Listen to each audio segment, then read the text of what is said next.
Hey, Halo. My video had cut off, so I'm back to it.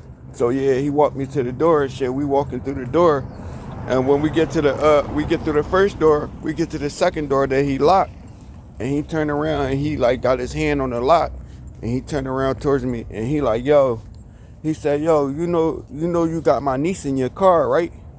I said, that's your niece? He said, yeah. I said, it ain't your daughter? He said, no, that's my niece.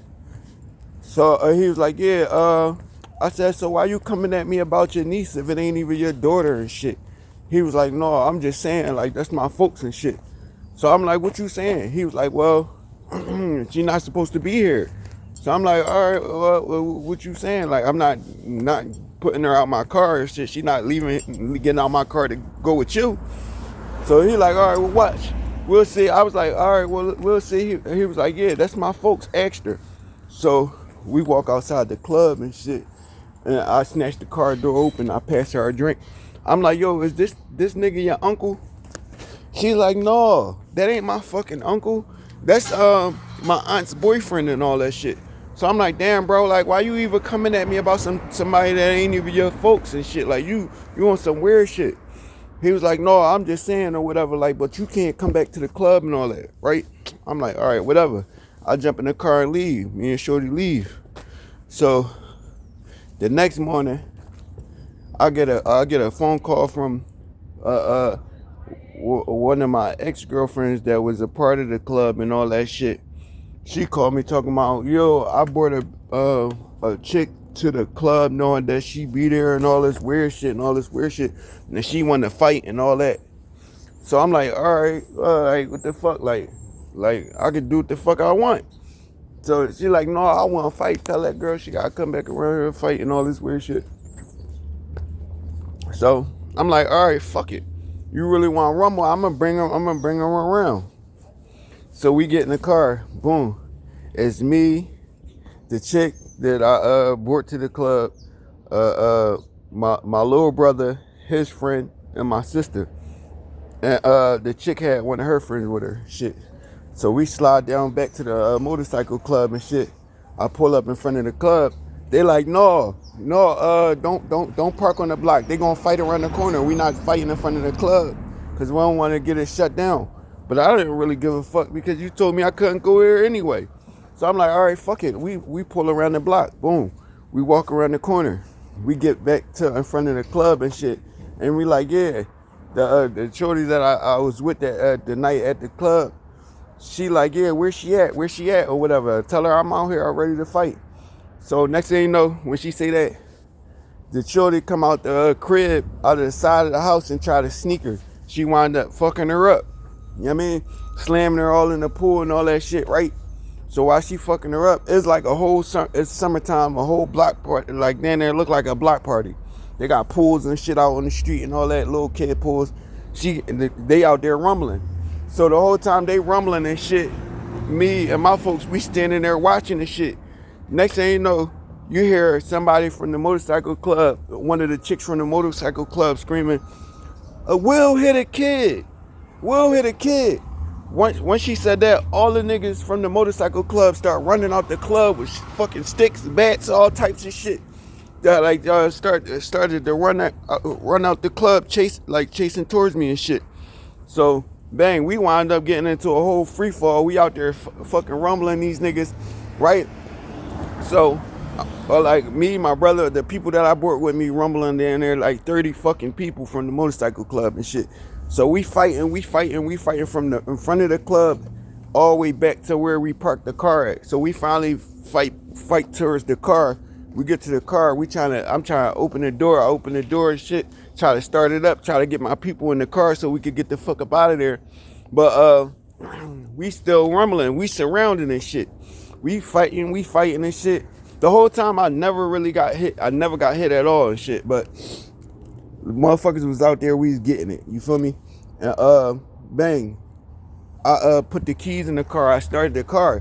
While we out the side of the car rumbling, a nigga run around run from the driver's side around to the passenger side, snatch the car door open, snatch the keys out the car, and run inside the motorcycle club. Bang. So in the midst of that, we still fighting and shit. The cops pull up. They telling us, oh man, we gotta split up. We gotta break this shit up. We gotta leave and all that shit. But I'm like, I ain't going nowhere because I can't. They took the car keys, you feel me? So now we sitting there, we like, damn, the cops are sitting out there. They telling us we can't stay out there and all that shit. And motherfucker, the niggas in the motorcycle club, they all surrounded back in front of their club and all that shit. So I'm like, damn. I go back around to the front of the club. I'm standing there against all the niggas. I'm like, yo, bro, somebody took my car keys. I ain't going nowhere until I get my keys back, all that, whatever. So they like, man, we ain't got no keys. Ain't nobody take your keys, bro. Go ahead, go ahead. So I'm like, no, bro, somebody got my keys. I can't move my car until I get my keys back, right? So I wound up calling my folks up. I called my brother, my other brothers, and them that's for the shits. You feel me? Call my pop, my brother, and them. So my brother show up. He come with the big gats and all that shit, and my pop pull up. So when my brother walk up, he walk up to me. He like, bro, what's up? Like, which one of them niggas took your shit? So I'm like, man, it's the whole club, nigga. So the owner, the leader of the club, he knew my brother. He like, oh man, bro, I ain't know this your folks, man. Oh man, no, I ain't like, no, we ain't mean that, bro. Go get his keys, right? So the nigga, the little bum ass nigga that ran and stole the keys, he comes out and bring the keys. He give me the keys, but it's still missing a whole bunch of keys and other shit, right? So I'm like, damn, no, this ain't all my keys, bro. I need all my shit. So he go back in the club. He come back out with more. Boom. So I get the keys. I go around to the car. I go to start it. I look in the car. I'm missing my iPhone and a little pistol, a little 22 pistol and shit. I get back out the car. I'm like, oh no, bro. Like I'm missing the iPhone and the pistol. Blah blah blah. So they like, no, we don't know nothing about that, bro. We don't got that. We don't know who got that or whatever. But I wound up getting my iPhone back, but I didn't get the pistol back. It was a little 22. It was fucked up. It really didn't work too good. But I told the nigga, I said, yo, whoever got that pistol, you know what I mean? I hope that shit work for you when it's time, you feel me? But long story short, they tried to take my car and they jumped me over some shit that wasn't even it was over a chick that wasn't even his folks and shit and all this weird shit. That shit was corny as shit. But the thing is, they never took my car. You feel me? They tried to take my shit. They couldn't take my car from me. And not only that, we made it rain on they shit.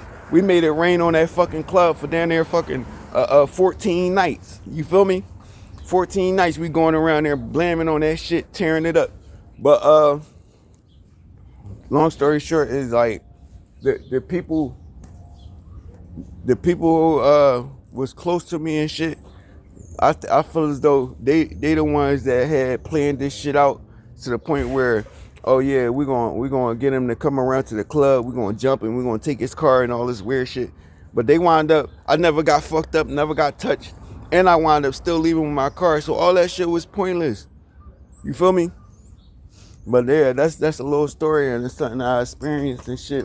I used to be a Crown Vic boy, riding around in nice decked out Crown Vic. They try to take my shit. I wound up fighting the whole motorcycle club for that shit. But I'm still here. You feel me? And then like, yo, what's crazy was, right when I called my pop and shit, and I'm telling them like, yo, these motherfuckers started the whole thing. They try to jump me, take my car and all that shit. This nigga talking about I started it. I provoked them. I shouldn't have been around there in the first place. Nigga, when the fuck is you gonna stand up and take my side for once? You feel me? But that's another story. You know what I'm saying? But just you be aware of your surroundings. You know what I mean? Not every environment is meant for your frequency. You feel me? Like if I would have known that my presence and my frequency disturbed a whole bunch of people at the motorcycle club, I wouldn't have never went. You feel me? So be mindful of where you put yourself at, Ashay.